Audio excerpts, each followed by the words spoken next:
അനുഗ്രഹിക്കപ്പെട്ട നല്ല സമയത്തിനായി ഞാൻ ദൈവത്തെ സ്തുതിക്കുന്നു, സ്തോത്രം ചെയ്യുന്നു. ദൈവവചനം ശ്രവിച്ചുകൊണ്ടിരിക്കുന്ന എല്ലാ ദൈവമക്കൾക്കും വീണ്ടും വരാമെന്ന് അരുളി ചെയ്തവനായ കർത്താവായ യേശു ക്രിസ്തുവിൻ്റെ ധന്യനാമത്തിൽ ഞാൻ എൻ്റെ സ്നേഹവന്ദനം അറിയിക്കുന്നു. ഇന്നത്തെ അല്പസമയത്തെ ചിന്തയ്ക്കായി മത്തായി എഴുതിയ സുവിശേഷം 16-ാം അധ്യായം 26-27 വാക്യങ്ങൾ നമുക്ക് വായിക്കാം. ഒരു മനുഷ്യൻ സർവ്വലോകവും നേടിയിട്ടും തൻ്റെ ജീവനെ നഷ്ടപ്പെടുത്തിയാൽ അവന് എന്ത് പ്രയോജനം? അല്ല, തൻ്റെ ജീവനെ വീണ്ടുകൊള്ളുവാൻ മനുഷ്യൻ എന്ത് മറുവില കൊടുക്കും? മനുഷ്യപുത്രൻ തൻ്റെ പിതാവിൻ്റെ മഹത്വത്തിൽ തൻ്റെ ദൂതന്മാരുമായി വരും. അപ്പോൾ അവൻ ഓരോരുത്തരും അവനവൻ്റെ പ്രവൃത്തിക്ക് തക്കവണ്ണം പകരം നൽകും. അനുഗ്രഹിക്കപ്പെട്ട വേദവാക്യങ്ങളാണ് നാം കേട്ടത്. നമ്മുടെ ജീവിത ലക്ഷ്യം എന്താണ് എന്ന് നാം എപ്പോഴെങ്കിലും ചിന്തിച്ചിട്ടുണ്ടോ? ജീവിതത്തിൽ ആരെങ്കിലുമൊക്കെ ആകുന്നതോ എന്തെങ്കിലുമൊക്കെ നേടുന്നതോ ആണോ നമ്മുടെ ലക്ഷ്യം? ലോകം വെട്ടിപ്പിടിച്ച അലക്സാണ്ടർ ചക്രവർത്തി തൻ്റെ വേണ്ടപ്പെട്ടവരോട് പറഞ്ഞേൽപ്പിച്ചിരുന്ന ചില വാക്കുകൾ ഇപ്രകാരമാണ്: ഞാൻ മരിക്കുമ്പോൾ എൻ്റെ ശവപ്പെട്ടിക്ക് 2 ദ്വാരങ്ങൾ ഇരുപുറവും ഇട്ടുകൊണ്ട് എൻ്റെ കൈകൾ പുറത്തിടയണം. ഞാൻ അനേകം രാജ്യങ്ങൾ വെട്ടിപ്പിടിച്ചുവെങ്കിലും മരിക്കുമ്പോൾ ഞാൻ യാതൊന്നും കൊണ്ടുപോകുന്നില്ല എന്ന് ലോകം ഗ്രഹിക്കട്ടെ. അതുപോലെ തന്നെ ചികിത്സിച്ച ഡോക്ടറോട് താൻ പറഞ്ഞേൽപ്പിച്ചു, എനിക്ക് രോഗശമനത്തിനായി താങ്കൾ തന്ന മരുന്നിൻ്റെ കുപ്പികളെല്ലാം എൻ്റെ ഡെഡ് ബോഡി കൊണ്ടുപോകുന്ന റോഡിൽ നിരത്തിയിടയണം. മെഡിക്കൽ സയൻസിന് എന്നെ രക്ഷിക്കുവാൻ കഴിഞ്ഞില്ല എന്നെല്ലാവരും അറിയുവാൻ ഇടയാകട്ടെ. ആ വാക്കുകൾ കേട്ടവർ അലക്സാണ്ടർ പറഞ്ഞേൽപ്പിച്ചതുപോലെ ചെയ്തിരുന്നു എന്ന് നമുക്കറിയില്ല. എങ്കിലും ലോകം മുഴുവൻ നേടിയ അലക്സാണ്ടർ ചക്രവർത്തിയുടെ വാക്കുകൾ നിരാശ നിറഞ്ഞതായിരുന്നു എന്ന് വരികൾക്കിടയിൽ നിന്നും നമുക്ക് വായിച്ചെടുക്കുവാൻ കഴിയും. തൻ്റെ അടുത്ത സ്നേഹിതരോട് പറഞ്ഞത് ലോകം മുഴുവൻ അറിഞ്ഞതാണ്. തൻ്റെ മരണത്തിന് വളരെ നാൾ മുമ്പേ തനിക്ക് സംസാരശേഷി നഷ്ടപ്പെട്ടിരുന്നു എന്ന ഒരു വാർത്തയും പ്രസിദ്ധമായിരുന്നു എന്ന് കേൾക്കുന്നു. ഏകദേശം 33 വയസ്സുള്ളവനായ അലക്സാണ്ടർ ഈ ലോകത്തോട് യാത്ര പറയുമ്പോൾ അവൻ്റെ നേട്ടമായിട്ടുണ്ടായിരുന്നത് അനേകം രാജ്യങ്ങളിലെ പട്ടാളക്കാരെ യുദ്ധം ചെയ്ത് തോൽപ്പിച്ചു എന്നത് മാത്രമായിരുന്നു. അവൻ ലോകം മുഴുവൻ നേടി, എന്നാൽ അതെല്ലാം അവൻ്റെ മരണസമയത്ത് അവനെ നോക്കി പരിഹസിച്ച് കാണും. കാരണം അതൊന്നും അവന് സ്വന്തമാക്കുവാൻ കഴിയുന്നതല്ല. എന്നാൽ അവൻ്റെ തന്നെ പ്രായമുള്ള തച്ചൻ്റെ മകൻ എന്നറിയപ്പെട്ടിരുന്ന നസറേയനായ കർത്താവായ യേശു ക്രിസ്തു 33.5 വയസ്സിൽ റോമൻ പടയാളികളാൽ ക്രൂശിക്കപ്പെട്ടു. കണ്ടാലാളല്ല എന്ന് തോന്നുമാറ് വിരൂപനാക്കപ്പെട്ടു. മരിച്ചു ഉയർത്തെഴുന്നേറ്റു. അവൻ ഒരു കഴിവും ഇല്ലാത്തവനെ പോലെ അർദ്ധനഗ്നനായി കാൽവരി ക്രൂശിൽ അതികഠിന വേദനയാൽ മനുഷ്യൻ്റെ പാപവും ശാപവും ചുമന്നുകൊണ്ട് കിടക്കുമ്പോൾ തന്നോടൊപ്പം ക്രൂശിക്കപ്പെട്ടവരിൽ മാനസാന്തരപ്പെട്ട കള്ളനോട് പറയുകയാണ്, എന്നെ ഓർക്കണമേ എന്ന കള്ളൻ്റെ പ്രാർത്ഥനയ്ക്ക് മറുപടിയായി, ഇന്ന് നീ എന്നോടുകൂടെ പരദേശിലിരിക്കുമെന്ന് സത്യമായി ഞാൻ നിന്നോട് പറയുന്നു. വളരെ പ്രത്യാശയോടെ ധൈര്യത്തോടെ യേശു മാനസാന്തരപ്പെട്ട കള്ളന് വാക്കുകൊടുത്തു. അതെ, അവനറിയാം അവൻ ആരാണെന്നും അവൻ്റെ ദൗത്യം എന്താണെന്നും അവന് ആവശ്യമായിരിക്കുന്നത് എന്താണെന്നും. സാത്താൻ യേശുവിനെ ഭൂമിയിലുള്ള സകല രാജ്യങ്ങളെയും അതിൻ്റെ മഹത്വത്തെ ക്ഷണം നേരം കൊണ്ട് കാണിച്ചു.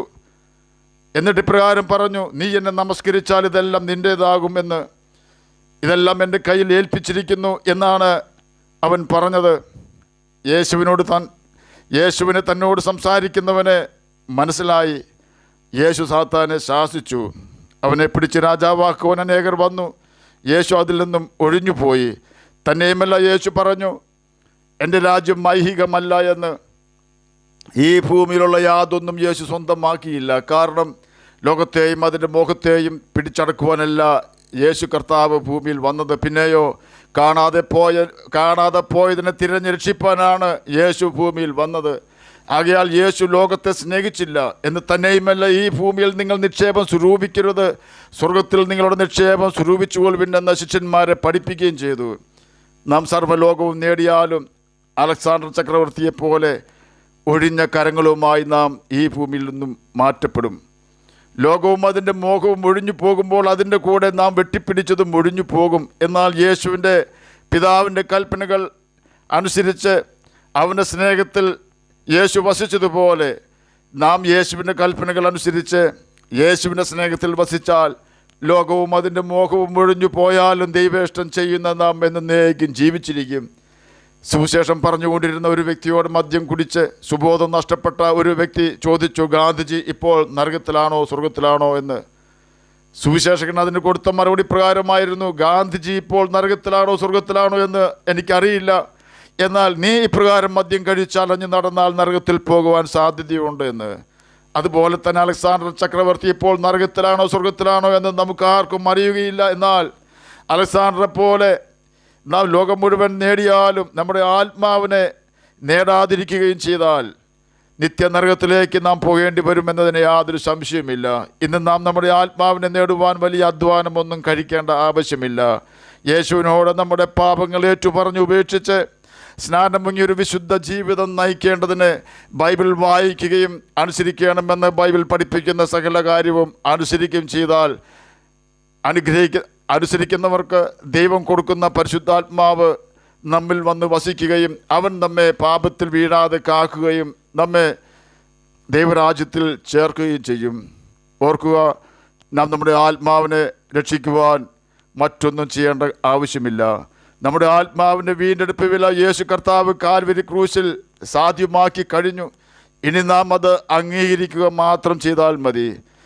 ദൈവം ഒരുക്കി ഇത്ര വലിയ രക്ഷ നാം ഗണ്യമാക്കാതെ കടന്നു പോകരുത്. കാരണം യേശു തൻ്റെ പിതാവിൻ്റെ മഹത്വത്തിൽ തൻ്റെ ദൂതന്മാരുമായി വരികയും അവൻ ഓരോരുത്തരും അവനവൻ്റെ പ്രവൃത്തിക്ക് തക്കവണ്ണം പകരം നൽകുകയും ചെയ്യും. ആകയാൽ ഈ ലോകത്തിൽ ദൈവം തരാത്ത ഒന്നിനും വേണ്ടിയും യുദ്ധം ചെയ്യാതെ നമ്മുടെ വീണ്ടെടുപ്പുകാരനായ യേശുവിനെ പ്രസാദിപ്പിച്ചുകൊണ്ട് നമുക്ക് ജീവിക്കാം. അവൻ്റെ കൽപ്പനകൾ അനുസരിച്ചുകൊണ്ട് നമുക്ക് നിത്യജീവൻ അവകാശികളായി തീരാം. അതിന് കർത്താവ് നമ്മെ സഹായിക്കട്ടെ എന്ന് പ്രാർത്ഥിച്ചുകൊണ്ട് ഞാൻ എൻ്റെ വാക്കുകളിൽ നിന്നും വിരമിക്കുന്നു. നമുക്ക് പ്രാർത്ഥിക്കാം. ഞങ്ങളെ സ്നേഹിക്കുന്ന സ്വർഗീയ പിതാവേ, നല്ല വചനത്തിനായി അങ്ങയെ സ്തുതിക്കുന്നു, സ്തോത്രം ചെയ്യുന്നു. അങ്ങയുടെ വചനം വായിക്കുവാനും ഗ്രഹിക്കുവാനും അതിന് പ്രകാരം ജീവിക്കുവാനും അടിയനെ കേൾക്കുന്ന അങ്ങയുടെ കുഞ്ഞുങ്ങളെയും സഹായിക്കണമേ. സ്വന്തമായി വീടില്ലാത്തവർക്ക് വീട് കൊടുക്കണമേ. പഠിക്കുന്ന കുഞ്ഞുങ്ങൾക്ക് പഠിക്കുവാനുള്ള ബുദ്ധിയും ജ്ഞാനവും ഓർമ്മശക്തിയും കൊടുക്കണമേ. ഞങ്ങളുടെ പൈതങ്ങളങ്ങ് വളർത്തണമേ. ഞങ്ങളുടെ യവനക്കാർത്തികളും കുഞ്ഞുങ്ങളും ദുഷ്ടൻ്റെ കെണിയിൽപ്പെടുവാനിടവരാതെ അങ്ങ് സംരക്ഷിക്കണമേ എന്ന് അടിയൻ പ്രാർത്ഥിക്കുന്നു. പ്രാർത്ഥന കേട്ടതിനായി സ്തോത്രം. യേശുവിൻ്റെ നാമത്തിൽ തന്നെ ആമേൻ. കർത്താവ് എല്ലാവരെയും അനുഗ്രഹിക്കട്ടെ. സ്തോത്രം.